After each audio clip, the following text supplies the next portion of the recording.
Freud's psychoanalytic theory. Key concepts. Sigmund Freud's psychoanalytic theory is one of the most influential frameworks in the history of psychology. Developed in the late 19th and early 20th centuries, it offers a comprehensive explanation of personality, human behavior, and mental disorders.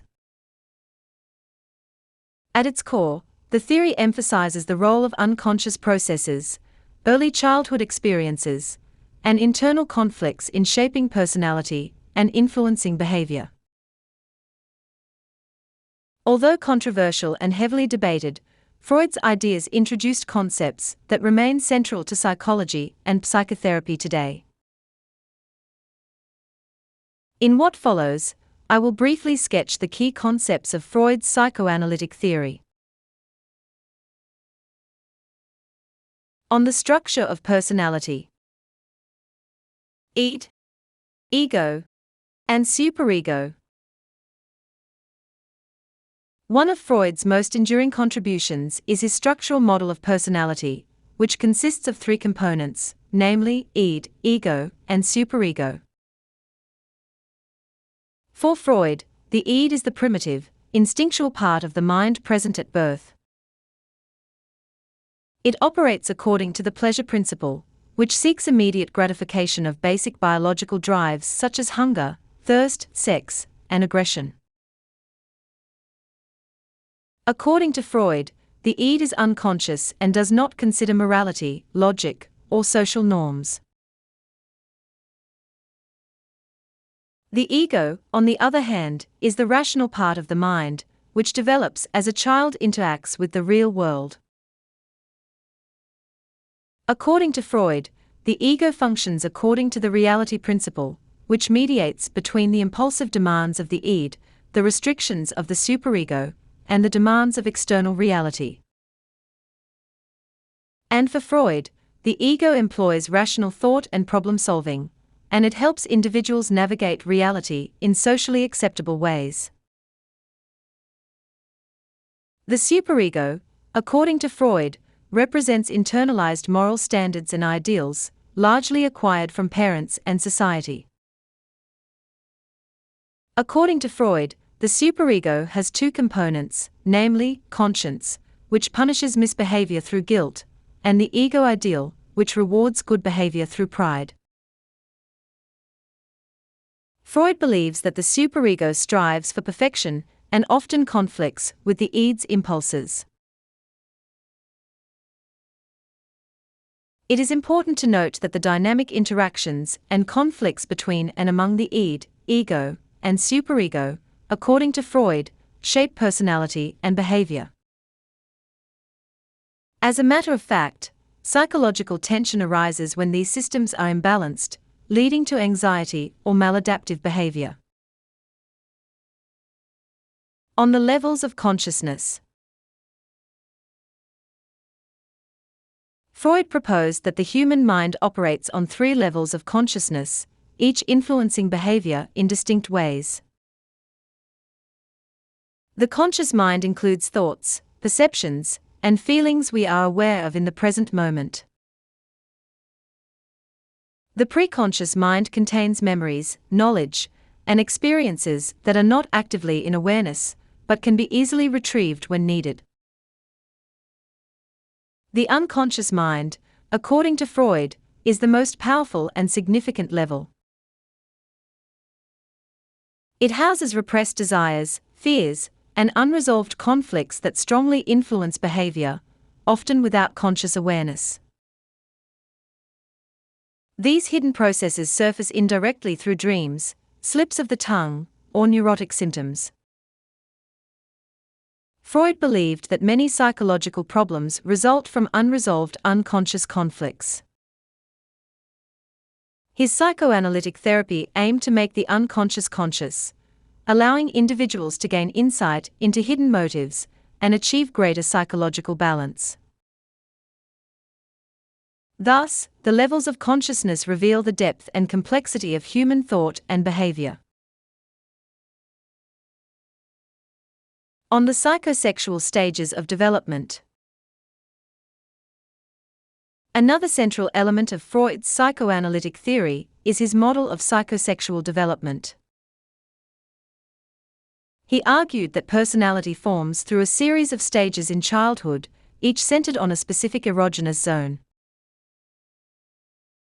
Freud believes that unresolved conflicts or fixations at any stage could shape adult personality and behavior. On the oral state, 0 to 1 year. The oral stage is the first stage of Freud's psychosexual development, which occurs from birth to about 1 year of age. During this stage, the infant's primary source of pleasure and interaction with the world is through the mouth, with activities such as sucking, biting, and chewing provide satisfaction and comfort. Freud argued that experiences during this stage are crucial for personality formation. If needs are either overindulged or frustrated, fixation may occur, leading to traits such as dependency, passivity, or oral habits in adulthood, like smoking, overeating, or excessive talking. Thus, the oral stage lays the foundation for trust and attachment. Anal stage, 1 to 3 years. The anal stage is the second stage of Freud's psychosexual development, which occurs between ages 1 and 3. During this period, a child's primary focus of pleasure shifts to bowel and bladder control. Toilet training becomes the central conflict, as children must learn to manage biological urges in ways that align with parental and social expectations. Freud believed that experiences in this stage significantly shape personality. Fixation may lead to two possible outcomes, namely, the anal retentive personality, characterized by orderliness, rigidity, and stinginess, or the anal expulsive personality, marked by messiness, impulsiveness, and defiance. Thus, this stage emphasizes control and autonomy. The phallic stage, 3 to 6 years. The phallic stage is the third stage of Freud's psychosexual development, occurring from ages 3 to 6. During this stage, a child's focus of pleasure centers on the genitals. Freud argued that children become aware of anatomical differences and develop unconscious desires for the opposite sex parent, known as the Oedipus complex in boys and the Electra complex in girls.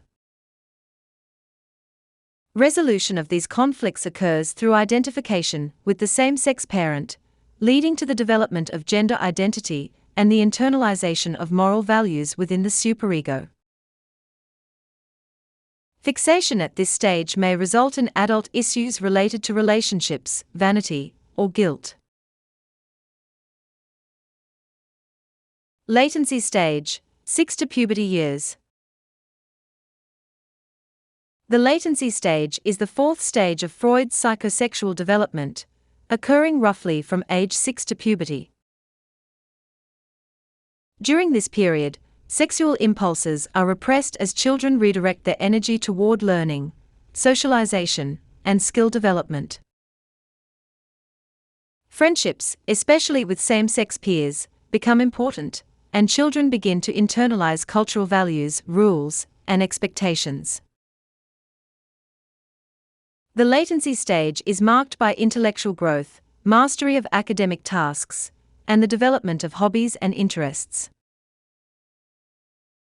Freud believed this stage plays a key role in building confidence, social skills, and self-control, preparing children for the mature relationships and challenges of the genital stage. Lastly, the genital stage, puberty years onward. The genital stage is the final stage of Freud's psychosexual development, beginning at puberty and continuing into adulthood. Unlike earlier stages focused on self-centered pleasure, this stage emphasizes mature sexual interests and the capacity for intimate, lasting relationships. Energy is directed toward forming romantic attachments, establishing independence, and contributing to society through work and creativity. Successful resolution of earlier conflicts allows individuals to develop a balanced personality, characterized by responsibility, care, and the ability to love. However, unresolved fixations from previous stages may reappear, hindering healthy development. The genital stage represents psychological maturity and the full realization of adulthood. It is important to note that Freud's stages of psychosexual development highlight the crucial role of early childhood in shaping personality. Each stage influences future behavior, relationships, and emotional health. Unresolved conflicts may cause fixations, while successful resolution fosters maturity. These ideas, though debated, underscore the lasting impact of childhood experiences on psychological growth and adjustment. On defense mechanisms. Freud's concept of defense mechanisms describes the unconscious strategies people use to protect themselves from anxiety, internal conflict, or unpleasant realities. In his psychoanalytic theory, Freud explained that anxiety often arises when the demands of the id, ego, and superego are in conflict. To manage this tension, the ego unconsciously employs defense mechanisms, which distort or deny reality to reduce psychological discomfort. For example, repression pushes unacceptable thoughts or memories into the unconscious, preventing them from reaching awareness. Denial involves refusing to acknowledge painful truths, while projection attributes one's own undesirable impulses to others. Rationalization justifies questionable behavior with seemingly logical explanations, and displacement redirects emotions toward a safer substitute target. Sublimation, often seen as the healthiest defense, channels unacceptable drives into socially acceptable activities such as art, sports, or work.